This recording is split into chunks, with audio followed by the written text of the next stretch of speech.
उपयोग में लाई जा सकती है। इस पद्धति का सृजन बीजे फॉग ने अपने टाइनिंग हैबिट्स प्रोग्राम के तहत किया था। आदतों को क्रमबद्ध करने का फॉर्मूला।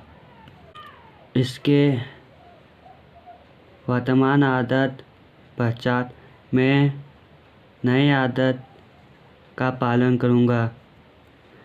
उदाहरण के लिए ध्यान। हर सुबह अपने कप में कॉफ़ी डालने के बाद मैं 1 मिनट ध्यान लगाऊंगा। व्यायाम। जैसे ही मैं काम से आने के बाद अपने जूते उतारूंगा, वर्कआउट के कपड़े पहनकर व्यायाम करूंगा। कृतज्ञता। मैं जब रात में भोजन के लिए बैठूंगा तो मैं एक बात कहूँगा कि आज का दिन जैसा निकला उसके लिए मैं आभार व्यक्त करता हूँ। विवाह। जब मैं रात में बिस्तर पर जाऊँगा तब अपनी जीवन संगिनी को चुंबन दूंगा। सुरक्षा। जब मैं दौड़ने के जूते पहनूंगा तो मैं अपने मित्र या परिवार के सदस्यों को मैसेज भेजूंगा कि मैं दौड़ लगाने जा रहा हूँ और उसमें कितना समय लगेगा। अपने इज्जत व्यवहार को हर दिन किए जाने वाले कार्य के साथ जोड़ना ही इसकी कुंजी है। एक बार जब आप इसकी बुनियादी ढांचे में महारत हासिल कर लेते हैं तो आप कई छोटे छोटे आदतों की श्रृंखला को एक साथ क्रमबद्ध कर सकेंगे। इससे आप उस स्वाभाविक गति का फ़ायदा उठा सकेंगे जो एक व्यवहार से आकार दूसरे की ओर बढ़ती है। यह डिडरो इफ़ेक्ट का सकारात्मक पहलू है। ग्राफ। आदतों को क्रमबद्ध करना। पहली आदत संकेत, ललक, प्रतिसाद, पुरस्कार।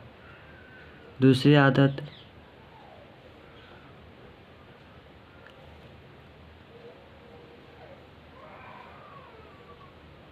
तीसरी आदत,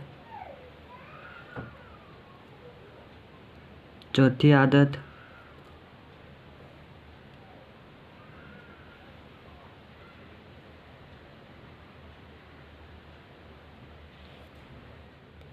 चित्र 7। आदतों को क्रमबद्ध करने से किसी पुराने आदत को बनाए रखते हुए नई आदत को सबसे ऊपर रखने की संभावना बढ़ जाती है। यह प्रक्रिया अनेक आदतों की श्रृंखला को एक साथ रखने से दोहराई जा सकती है।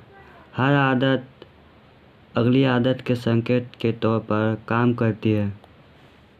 सुबह की आपकी आदतों को क्रमबद्ध करना इस प्रकार का हो सकता है। पहला, सुबह कप में कॉफ़ी भरने के बाद मैं 7 सेकंड तक ध्यान के लिए बैठूंगा। दूसरा, ध्यान में 7 सेकंड बिताने के बाद मुझे दिन भर में क्या करना है उसके बारे में लिखूंगा। तीसरा, दिन में क्या क्या करना है उसे लिखने के बाद तत्काल मैं पहले काम पर आ जाऊंगा। यह आदतों को इस तरह से संध्या में क्रमबद्ध करने का कल्पना करें। पहला, दिनें खत्म करने के बाद मैं अपनी प्लेट सीधे डिश वॉशर में रखूँगा।